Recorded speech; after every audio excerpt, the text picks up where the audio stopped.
La tua radio. Visita radiolibertà.net. Ti basta un click e potrai versare il tuo contributo volontario direttamente online. Potrai donare con ogni tipo di carta di credito, anche prepagata. Ti aspettiamo online su radiolibertà.net. Sostieni la tua radio con il tuo contributo volontario. Radio Libertà. La tua radio. Diamo voce alla nostra gente.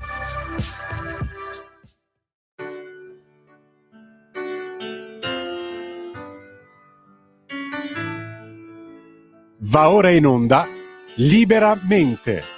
Variazioni e scorribande con Giovanni Sallusti. Eccomi qua. Sono venuto a vedere lo strano effetto che fa la mia faccia nei vostri occhi e quanta gente ci sta.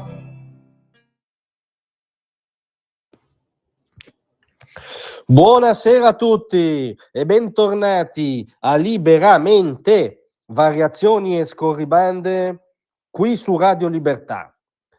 Allora si porta molto nella buona società, si tiene alto nei titoli dei siti, dei giornaloni, nella gran cassa mediatica il tema delle supposte divisioni del governo. Sembra, dal racconto di lor signori, sembra un governo in bilico. Non so che paese frequentino, probabilmente quello che hanno in testa, quello che auspicherebbero, non il paese reale.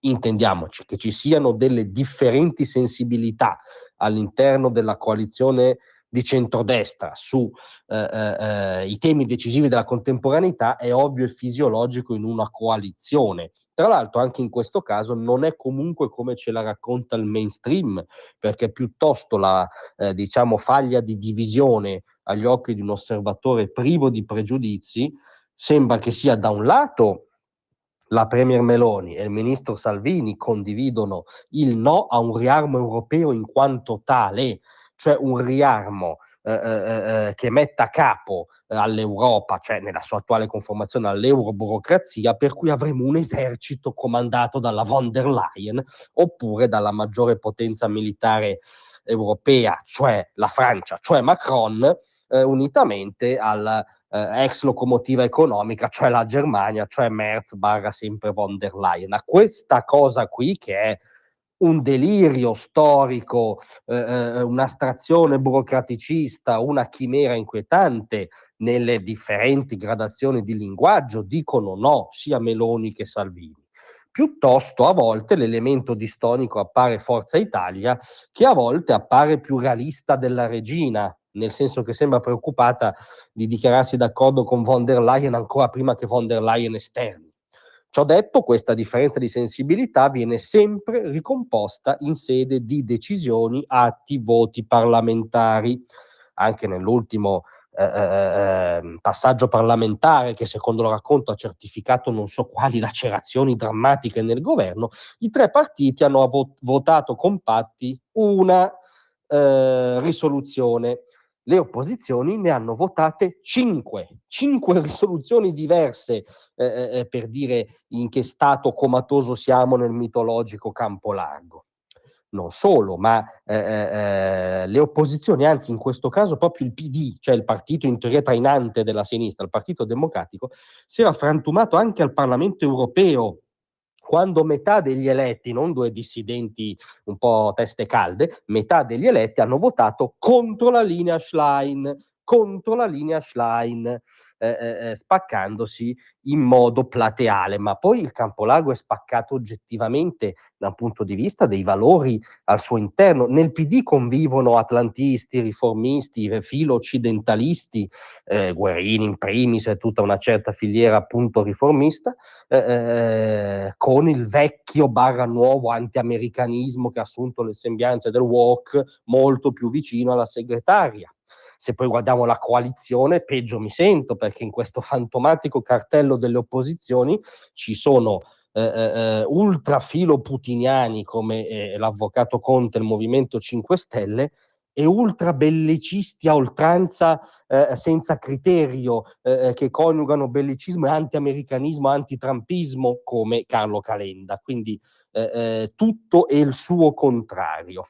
Se poi guardiamo alle iniziative concrete, quali sono le ultime iniziative concrete che hanno dato segnali di vita nel fronte delle opposizioni?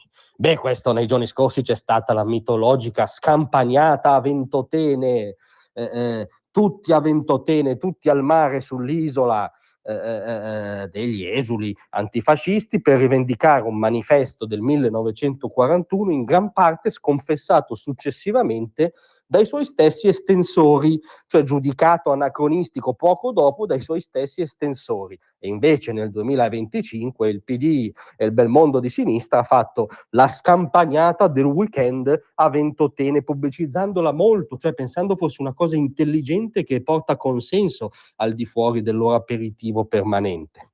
Altra iniziativa degna di nota recente è stata la piazza di Roma, no? La piazza Sbafo, nel senso la piazza convocata da Repubblica e Michele Serra, col partito che ormai va a rimorchio di Repubblica, a differenza di quanto veniva in passato, che poi si è scoperto è stata pagata con i soldi del comune, quindi con i soldi di tutti i contribuenti romani, compresi quelli di centrodestra, compresi quelli che non vogliono più Europa, compresi quelli che non vogliono un riarmo europeo gestito dalla von der Leyen. Questa è stata l'altra grande iniziativa recente delle opposizioni.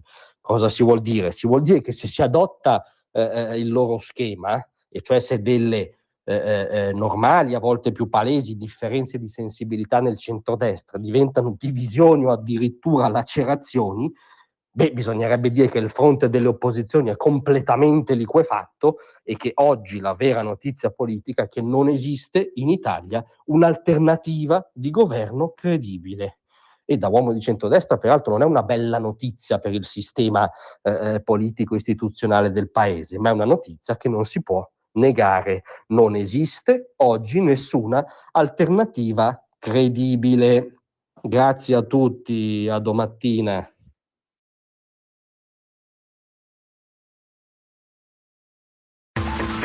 Ehi tu, non trovi più il segnale? Tra un manifesto e lo specchio